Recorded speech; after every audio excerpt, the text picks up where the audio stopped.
שלום וברוכים הבאים לסרטון חדש שלי. אני תמרה, או תמארתה, ואני אוהבת לצייר, אוהבת לעשות אמנות. החלטתי לקחת פרויקט חדש ולקשט את הכיסוי טלפון שלי. זה דבר שאני מאוד אוהבת לעשות. והחלטתי לקחת את הנושא של תותים והחתול שלי גרי. אז התחלתי בהתחלה עם לצבוע חלק מהכיסוי עם טושים אלכוהולים, כדי להוסיף עוד שכבה של ורוד. רציתי שהכיסוי יהיה קצת ורוד יותר. ואז התחלתי לסרטט את המיקומים של התותים. בהתחלה עשיתי סקיצה באייפד כדי לראות איך לשים כל דבר שאני אוכל להזיז לפני שאני באמת מציירת על הכיסוי. ואז התחלתי לסרטט ממש כמו שאפשר לראות פה, עם טושים אלכוהוליים.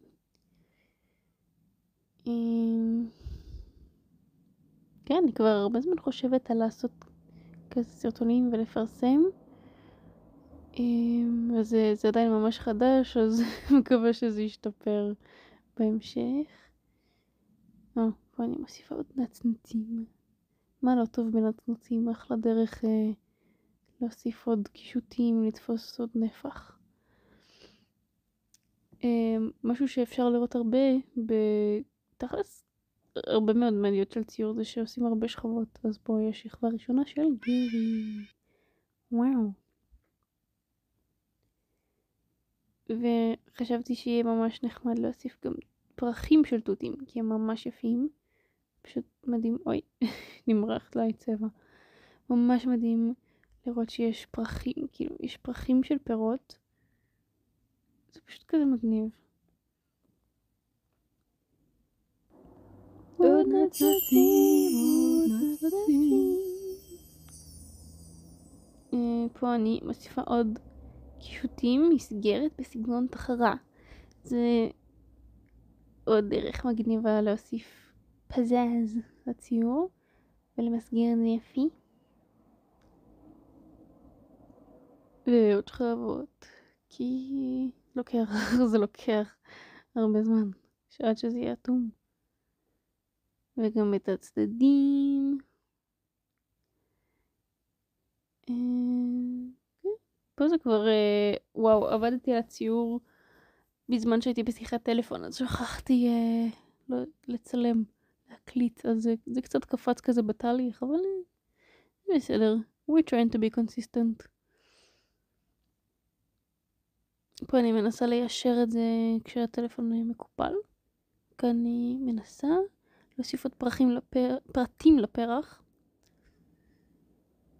אז החלטתי שלא בא לי.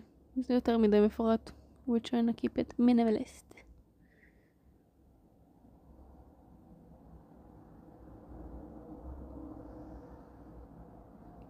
אותו דבר. והיילייטים. וגם לתותים. זה נותן ממש מבליט את זה. עושה את זה נחמד מנצנץ.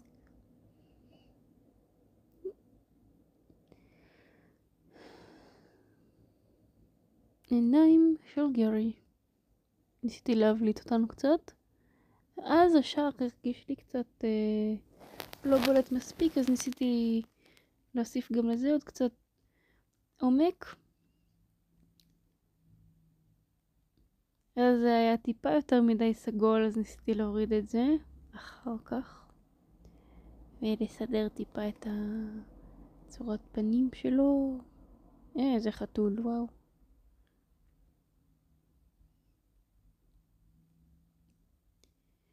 עוד טיפה פרטים. מה מזיק? פה כבר התחלתי לעבוד עם הלק ג'ל, לנסות לסגור את הכל, שזה לא יברח, שזה לא יימחק ויהרס. זאת פעם ראשונה שאני עובדת עם לק ג'ל במדיה כזאתי על כיסוי של טלפון, אז אני עדיין לא מנוסה מאוד. זה עדיין טיפה דביק, למרות שהשתמשתי במנורה. יכול להיות שזה פשוט צריך קצת זמן. אם יש לכם טיפים, תכתבו לי, ומקווה שנהנתם. אני ממש אהבתי את איך שזה יצא. כן, שיהיה לכם המשך יום טוב. ביי.